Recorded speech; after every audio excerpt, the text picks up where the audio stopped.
2, 1, vamos nós.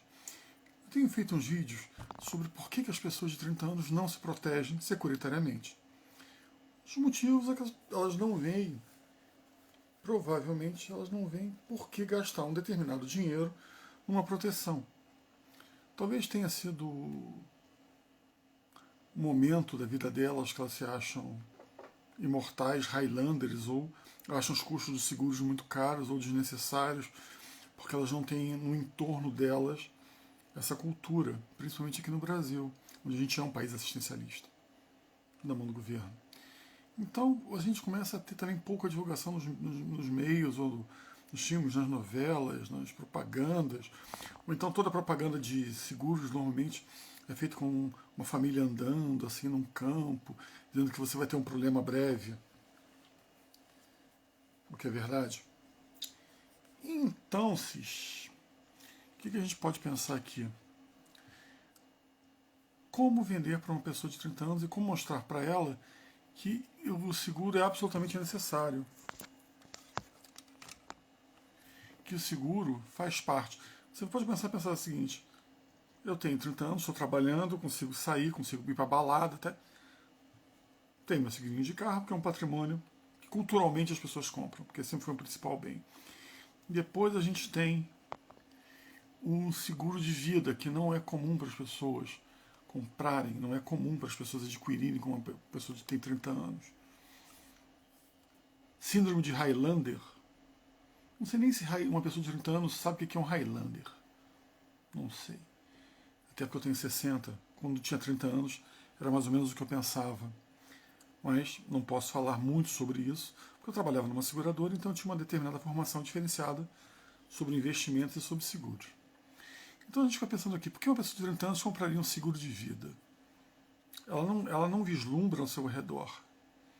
Ela não vê algum problema ao seu redor que talvez ela pense nisso.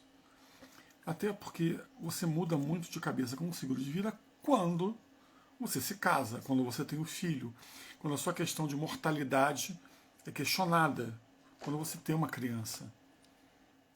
Pode ser um ponto. E as pessoas têm filhos cada vez mais velhos. E a gente tem uma preocupação feminina muito maior do que masculina em relação a benefícios, também pelo conceito de família que a gente tem hoje. Então, se a gente começar a pensar o seguinte: seguros é um investimento inteligente, ele é. A verdadeira sabedoria em saber que você é saber que você não sabe. Esse é o primeiro ponto. Você vai dizer, pô, você está sendo pedante, eu não sei. Eu acho que esse é o problema.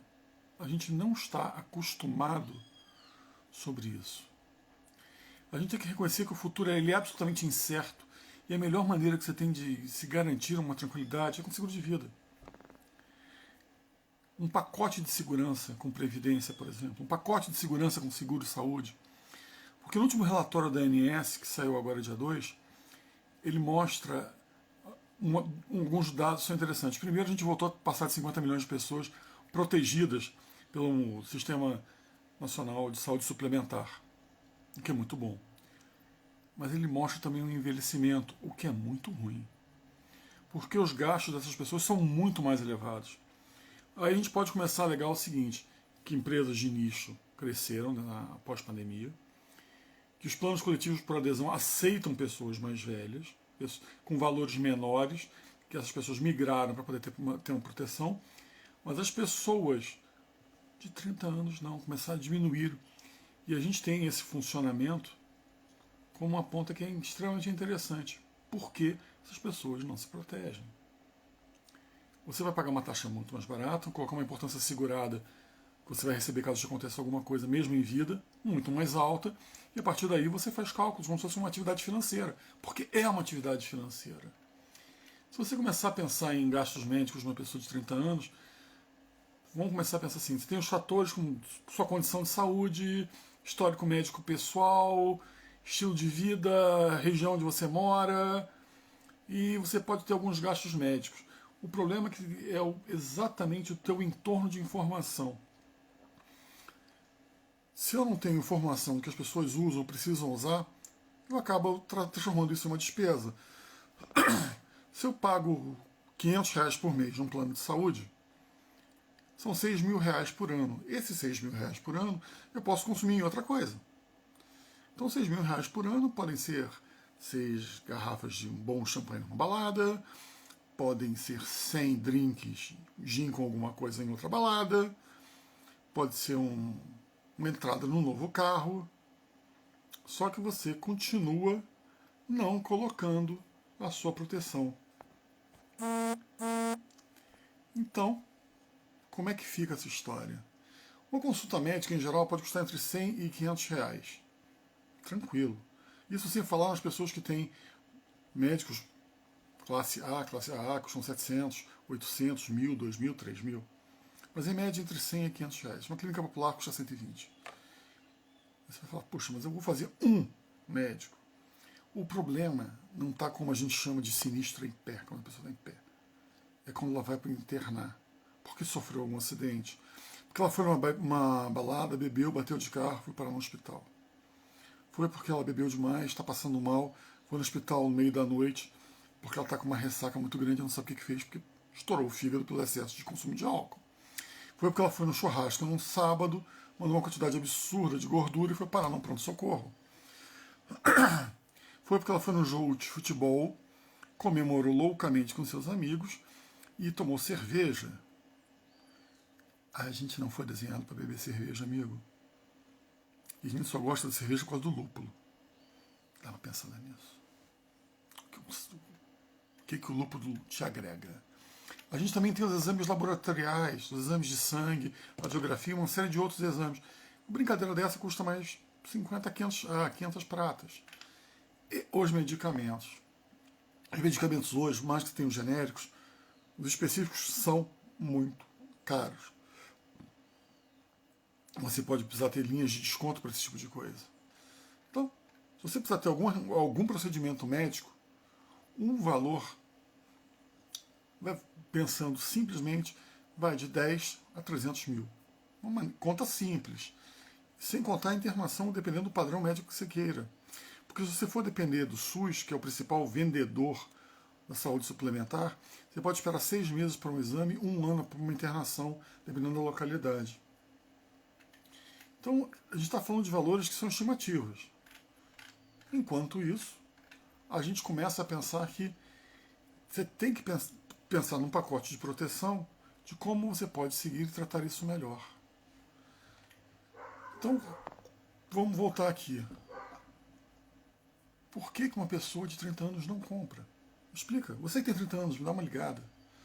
Me dá um ADM. Me explica por que você não se protege. Por quê? Uma boa razão, quando a gente fala que os valores quando você é mais jovem são mais baratos. Mas você tem que pensar no seguinte termo, uma pensada. O que faz sentido com o pacote de proteção? Previdência, seguro de vida, seguro saúde, aplicações financeiras, projetos de aquisição ou não, ou leasing de alguma coisa sim ou não. Mas o principal é como você vai proteger você e ao seu legado, que é a sua família. Então a gente começa a pensar em legado e às vezes a gente fica pensando em bens materiais, patrimônio financeiro, quando o legado vai além disso, amigo. Sobre valores, ensinamentos, apoio emocional, certeza que sua família vai ter uma base sólida. Esse é o teu legado. Principalmente quando ela vai enfrentar desafios futuros. É nesse contexto que seguro é uma peça fundamental. Quando você adquire um seguro, você está protegendo sua família de imprevistos financeiros. Basicamente isso. E sem comprometer. E acaba a questão do legado. Comprometer o legado que você construiu. Esse seguro não abrange despesas, assim, quando a gente pensa em só funeral ou proporcionar recursos financeiros, que muita gente, as pessoas às vezes não fala por um motivo simples. Você não quer pensar que vai enfrentar obstáculos futuros. E para enfrentá-los com um nível de preocupação financeira menor, os seguros funcionam muito bem. Educação para pagamento, por exemplo, de educação dos seus filhos, ajudar a mantê-los num determinado nível, status, o pagamento de uma determinada dívida. O seguro vai permitir que você crie alguma coisa personalizada. Aí que está a necessidade de cultura financeira. Aí que está essa necessidade de a gente entender um pouco mais de números e não ter medo de falar sobre números e não ter medo de falar sobre implicações financeiras, de maneira nenhuma. Quando a gente pensa em seguro, ele faz parte de planejamento sucessório. Você vai estar demonstrando cuidado e responsabilidade com família. Então é importante você pensar nisso. Quanto mais cedo você pensar nisso, melhor base você tem, mais instrução você tem sobre o assunto. Então, por que uma pessoa de 30 anos não compra um seguro? Deixa de ser corretor de seguros. Vamos trabalhar juntos. Aqui é Helios, canal Conteúdo Seguro. Obrigado pela live. E obrigado aos amigos que apareceram rapidamente aqui.